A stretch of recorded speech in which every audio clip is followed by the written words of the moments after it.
But,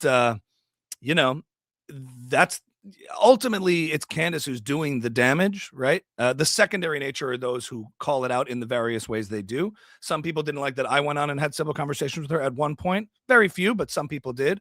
And, I would say focus most of the energy on the dangerous, nefarious, evil people who are pushing these pathologies, these distortions, these lies.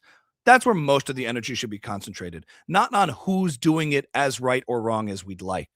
It's just, at a certain point, everyone's oriented in the same direction. And for various reasons, not everybody can meet the standards that we'd all necessarily like to see, but do the best you can to keep people honest and, summon your own courage to do it. And we're all focused, the good, decent people of the world who have, the same orientation, especially with regard to what Erica Kirk is going through, what the West stands for. I would say,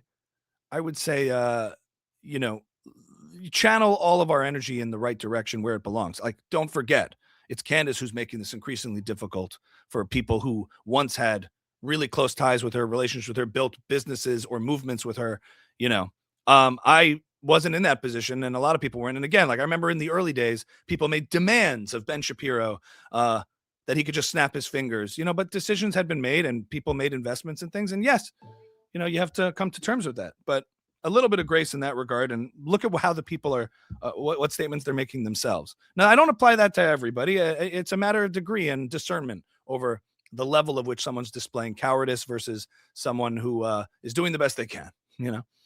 Okay, I can dig it. I can respect that for sure. What are your thoughts as I do want to get to the questions from the audience, but what are your thoughts about TPUSA allowing and still having Tucker Carlson on stage? Is it a good idea, bad idea, maybe not so much? What are your thoughts pertaining to that? Listen, I think that the problem is that for such a long time, everybody was oriented in this battle in the political and cultural landscape against a common threat and enemy, and that was woke leftism, cancel culture. From the left. You forget, a few years ago, before Elon took over Twitter, there was no outlet in the COVID crisis to explore any other ideas, to have honest conversations. You were kicked off your platforms. You were deplatformed. You were canceled. If you said COVID might have come from a lab, you were deplatformed. You were thrown off. Your career, your living could be compromised, right? Yeah, for sure. Could be in jeopardy. And everybody said, we have to burst this bubble. We have to pop this bubble, okay?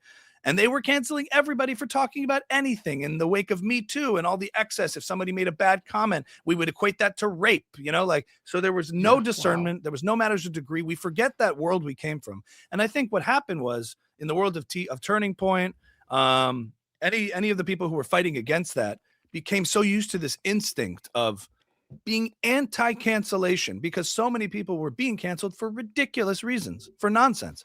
And now in that victory, what happens? Douglas Murray says, what do you do with your victory? There's a problem there. What do you do with your victory? You put a flare up and then you see who's around. So now it's the opposite problem where free speech absolutism is being stress tested. And too many people are confused by the idea of, hey, we're against cancel culture. That doesn't mean you have no standards or judgment of anything.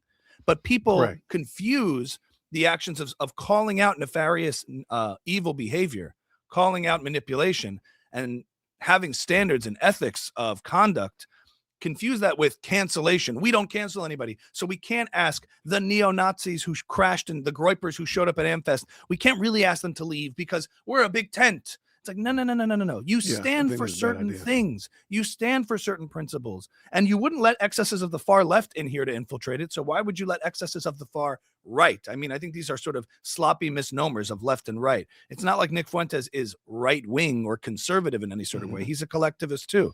So they meet, that sort of Occam's razor. I mean, they meet full circle in the middle between woke left and woke right, and just having those standards and principles and things that you're actually fighting for. Classical liberal values, free speech, capitalism, these kinds of things that you actually stand for. Don't forget what you're actually trying to conserve. You're conservatives for a reason. You're trying to conserve certain things. It's not just a tribal team sport. But for so long, they were so used to this one tool, one weapon they have, which was allow conversation, allow dialogue, fight cancel culture. Fair enough. But now we're in the opposite problem where anybody who says anything deserves a platform, deserves to be spoken to.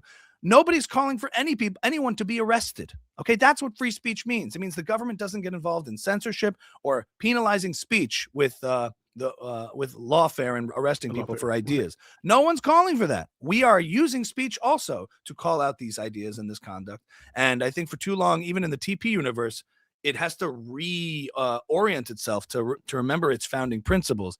And as a result of that, what slips through the cracks in losing sight of that are people who for a long time were on the same side, oriented against the left, like a Tucker Carlson. And now when he's starting to have ideas that are really beyond the pale, outside the box, really, I think, are doing a lot of damage, they have a lot of trouble drawing those lines. And that's what I think is required in order to have a sustained coalition going forward. If you want to be united around common principles, you actually have to get rid of those people that don't stand for those principles, that cause demoralization and confusion. Tucker, I think, fits the bill on that. And again, also audience and performance and a lot of those things are very tempting, to kind of give into. But that's what's required. That was the speech that, they allowed Ben to also speak. So I was grateful for that. So if I have a choice between like no one can speak or kind of everyone, I guess I choose the latter. But again, you have to have certain grounding principles to in order if you have something worth preserving in this fight going forward. Otherwise, you hand the left a victory on a silver platter, by being the caricature they once called you.